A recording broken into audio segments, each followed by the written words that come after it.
Hey, so this is gonna be a little different. I've never done one of these, but I thought it'd be fun. So the new miniseries Death by Lightning just came out, not that long ago. I think November 6th. I just watched it today, November 7th. I watched the first episode. I have not seen more of it, but if you guys don't know, I'm a huge James Garfield guy. And it says it's based in the book Destiny of the Republic. I've read the book. I have notes on it. I didn't check it fully, but I wanted to go in a video into the big, kind of real or are they taking some creative liberties in this? So some of the inaccuracies that are in Death by Lightning. So I kind of just have the page here, but if you don't know what Death by Lightning is, it's presenting the story of James Garfield, our 20th president, who will become president from, obscurity out of nowhere, and he will be assassinated when he does become president. So there's a couple scenes in the movie that we can see. So I'll go on images here so we can maybe see some of the characters. So we can see here, we have some of the main characters here. We have Garfield, Chester, Arthur, and Blaine. So we're going to go in order from when it happens in the episode. Unfortunately, I can't show clips because I don't really want to get in trouble for it. But they actually did hit the characters pretty well, I will say. The characters are pretty lined up accurate. They got most of the backstory right for most characters. I will say one of the biggest inaccuracies that I did see personally was about Charles Gateau himself. So Charles Gateau, the actor does a good job for what he has to do. My only issue with it is Charles Gateau was a bit more insane than he kind of acts, I guess. He sounds like a gentleman when in reality he did act like it, but not in the way that this actor is portraying, which is totally fine. It's really hard to play it perfectly. But he is a absolute crazy person. He's not, sane in the mind at all. They show him in the show he did have a good relationship with his sister. I don't think he robbed his sister, as they show in the show, but I don't know the true length of him. I've been more of a kind of following Garfield kind of person.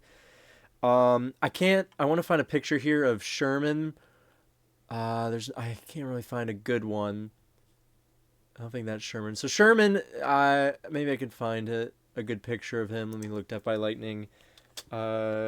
Sherman. So Sherman is the brother of, the Sherman you might know in the Civil War. He is trying to run for president, and he asked Garfield to do a speech for him. Now, in return, Garfield asked to become the senator. They don't mention that at all. So in return for becoming, his speech maker, he wants to be senator in return. The only thing is, they don't mention that. They kind of just make it seem like he's just doing it to do it.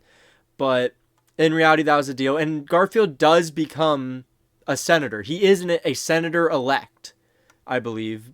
So he's going to be the main guy thrown up. Yeah, they're not going to show me a picture of Sherman himself. So that was one inaccuracy I saw. The other thing was a character did say he shirked the orders of, maybe it was Sherman, he shirked the orders of his general in the Civil War. So that is inaccurate. Garfield did not shirk the orders. However, he did. Here's a picture of Garfield in the Civil War, or depiction. So what they're describing here was a battle. It was the battle that led to the Battle of Chickamauga, and Garfield would notice something. Him and his general. His name is escaping me. Rosecrans. I think it was General Rosecrans. He basically, they both realized something, and Garfield volunteered to go down to General Thomas where he thinks the line held. Rosecrans wanted to do it himself. He did. Garfield talked him out of it because he said he was more important. So Garfield did this heroic run to Thomas and told Thomas to hold the line, which he did, and then eventually they retreated. And Garfield was considered a hero for that.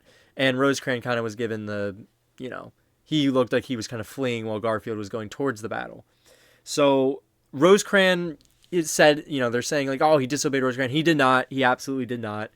At least from the readings I could tell, from his letters and the records from Rosecrans. I believe Rosecrans even said, I may never see Garfield after he walked away. So they say he shirked orders in Civil War. He did not.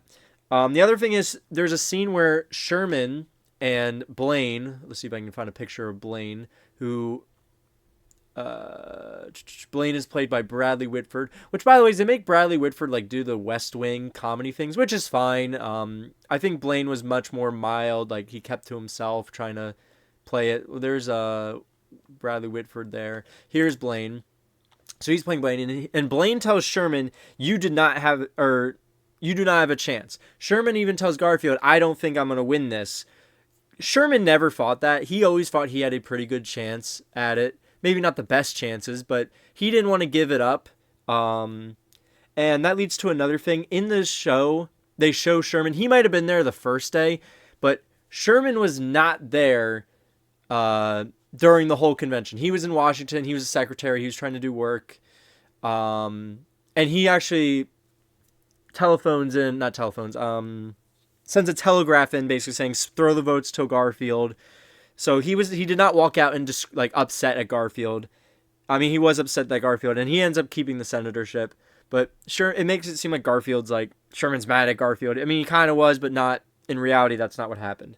The other thing was they showed Chester Arthur meeting Charles Guiteau and pushing him out of the way. Chester Arthur, he was not someone who pushed people around. He was actually quite, he was a social guy. He wasn't very like rough as they kind of make Nick Offerman plays a character. Yet again, it's fine. It's totally fine with creative liberties that they're going with. I'm okay with it. But just to be totally accurate here, Chester Arthur never really was someone who would push people around. He was just like a man who was basically glued to Conklin. But I don't think he met Charles Guiteau. He may have met him a time, but he doesn't. He would probably remember this kind of encounter, and he never later on recalls him.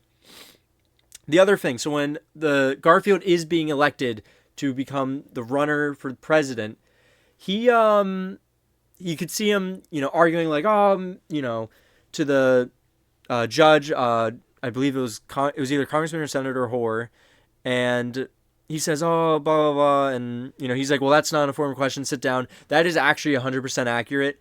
And Hoare later said that he was afraid that Garfield would say something that actually would make him so he couldn't be voted for, so that's why he did it. But then you see towards the end when everyone starts voting for Garfield, Garfield's saying like, "Stop, don't," running up to people. In reality, Garfield sat there with his head on hand on his head, kind of face down, couldn't believe what was happening. And the other thing, when he leaves, he's shaking. He was mobbed. And I think he ends up leaving with Rutherford B. Hayes. So he does leave with Rutherford B. Hayes, I believe, or some other senator. Maybe it wasn't Rutherford B. Hayes. But you do see him shake Charles Guiteau's hand. Charles Guiteau did not shake Garfield's hand, I believe, in there. I mean, he's never made any kind of mention of it. The other thing is Charles Guiteau, it kind of seems like he gets into politics once he learns Garfield wins the presidency. That is not the case. He tries to write a speech for Grant. And then when Garfield ends up winning, he switches the speech so it looks like it's supporting Garfield. So he was already into politics. It wasn't like a quick change once he saw Garfield win. Like, oh, Garfield shook my hand. I have a chance to become something. No, that was not the case. Guiteau was always kind of crazy. But that was all the major inaccuracies I saw in episode 1. I am down to do the rest, and maybe I'll even touch more in this miniseries just because this is something I could be passionate about. Sorry that it's so low quality and it's just me on Google Images, but I honestly just kind of want to put this up because I feel like it's relevant, so it would be important to put it out as soon as possible. But please, I am also very busy. I do have work, so it's hard to do this and that. But Garfield, super interesting character. I'm really glad they're doing it. I can't wait to see what happens next.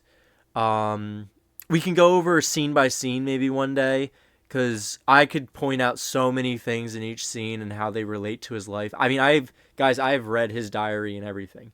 So I really think I can share my knowledge with everyone. But so far, I think they hit the looks perfectly. I think everyone looks great. Like I said, inaccuracies for characters, I think the guy playing Garfield's all right. He's doing good. I forget his name, but he's doing a fantastic job.